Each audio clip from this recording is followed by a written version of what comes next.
We're now looking at the circumference of a circle. That's all the way around the outside edge. You need one thing to find this out, and that's the diameter, the distance all the way across the circle.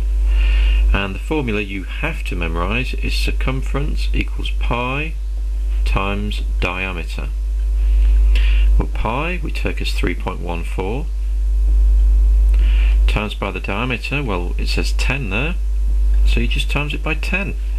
That gives me 31.4. The units are meters, make sure we write that down, and you've got it. Sometimes exams can get a bit tricky. Now in this case, my diagram's trying to show that the circumference is 250. Now we know that circumference equals pi times diameter.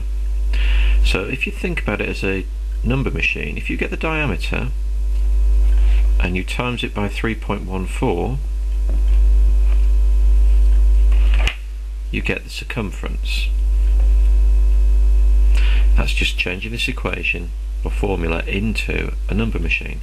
So if I want to work backwards, circumference, instead of timesing, the opposite is dividing. And that would get me the diameter. So I can use this one. I've been given the circumference of 250. So 250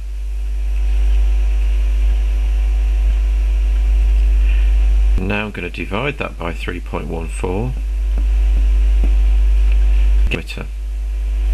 So I will do that with a calculator. So we had 250 divided by 3.14.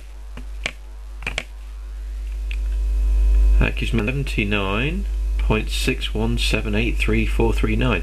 If they don't ask you to round it, you write that down. Otherwise I'd probably round that off to the nearest whole number, which would be 80. So here we go.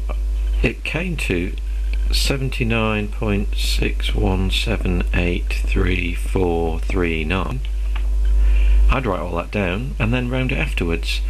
It could be, if that's to the nearest whole number or to one decimal place, 79.6. Don't forget that we're working in meters, so you should always put meters there as well.